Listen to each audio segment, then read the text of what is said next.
Aujourd'hui, on s'attaque à l'une des plus grandes énigmes de la littérature, le Faust de Goethe.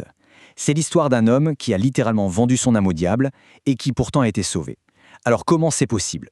Pour comprendre ces paradoxes, il faut commencer par la fin, par cet étrange salut de Faust. Un homme qui, sur les papiers, avait tout pour être damné.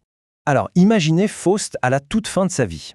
Son ambition ultime, ce n'est plus un désir égoïste de connaissance ou de plaisir. Non, son grand projet, c'est de construire un monde nouveau, de gagner des terres sur la mer pour y installer une société libre et digne. Et juste avant de mourir, il a cette vision. Il imagine ce peuple libre et pour la toute première fois de sa vie, il ressent un instant de pur contentement. Le problème? Selon son pacte avec Méphistophélès, ce simple instant de satisfaction devait lui coûter son âme. C'était la clause du contrat.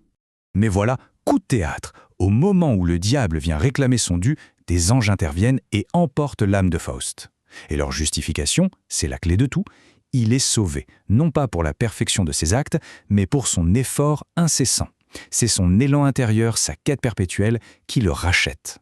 Et c'est là que l'histoire devient vraiment fascinante, et même un peu dérangeante, parce que ce noble projet, cette utopie, eh bien ses fondations sont pour le moins obscures. Il faut se représenter la scène. Faust est vieux, quasiment aveugle. Il entend le bruit des pelles, le chantier qui avance, et il s'imagine que ce sont des hommes libres qui construisent leur avenir. Mais la réalité, c'est que ce sont des créatures sans âme, des sortes de golems envoyés par le diable, qui font le travail. Sa vision est pure, mais sa réalisation est monstrueuse. Ce symbolisme du golem est d'une puissance incroyable. Il nous parle d'un progrès aveugle, où le monde se construit sans l'humain, voire en le remplaçant. Il nous parle d'une action totalement déshumanisée, réduite à un pur mécanisme. Et surtout, il nous parle de cette illusion intérieure. On peut sincèrement désirer le bien, tout en étant complètement aveugle à la nature réelle de ce qu'on est en train de créer. En fait, ce drame personnel de Faust révèle un schéma bien plus large, une sorte de malédiction qui pèse sur les idées elles-mêmes et qui nous concerne encore aujourd'hui. C'est un processus quasi inévitable. Tout part d'une intuition vivante, une idée souple, intérieure, presque fragile.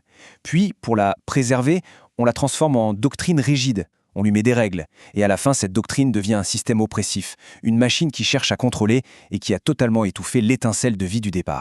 Et ça s'applique à tout, l'humanisme, le christianisme, l'écologie, toutes ces idées qui partent des plus belles intentions du monde. Mais comment une quête de communauté devient le communisme? Comment une connexion au divin se fige en un christianisme dogmatique? C'est toujours ce même glissement fatal. Il y a cette citation qui résume tout parfaitement.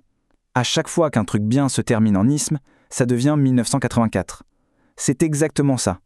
Cette pulsion de vouloir tout systématiser, de mettre une vérité vivante en cage, finit presque toujours par une forme de tyrannie.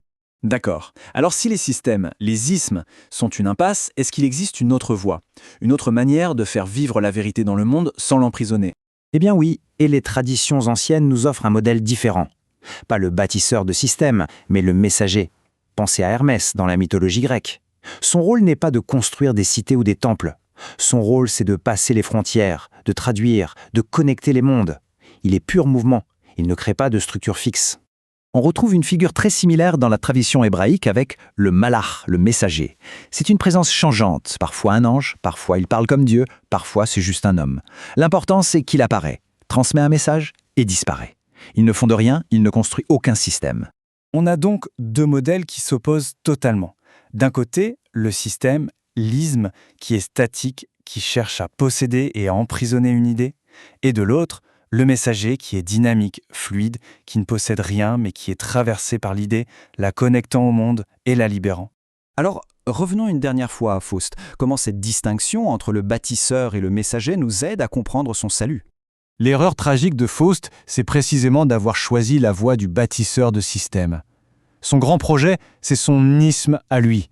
C'était sa tentative désespérée de transformer une vérité intérieure, une présence vivante, en une œuvre physique, contrôlable et finalement morte. Mais comme le dit cette phrase magnifique, une présence ne se transporte pas.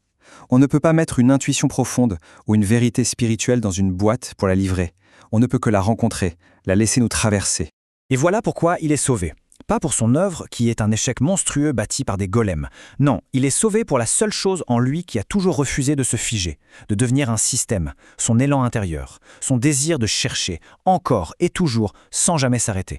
Et c'est peut-être ça, la leçon ultime du chef-d'œuvre de Goethe. Ce qui importe le plus, ce n'est pas la perfection de ce qu'on réussit à construire à l'extérieur, c'est la qualité, l'authenticité et la persévérance de notre quête intérieure. Ce qui nous laisse avec une question finale qui résonne particulièrement aujourd'hui.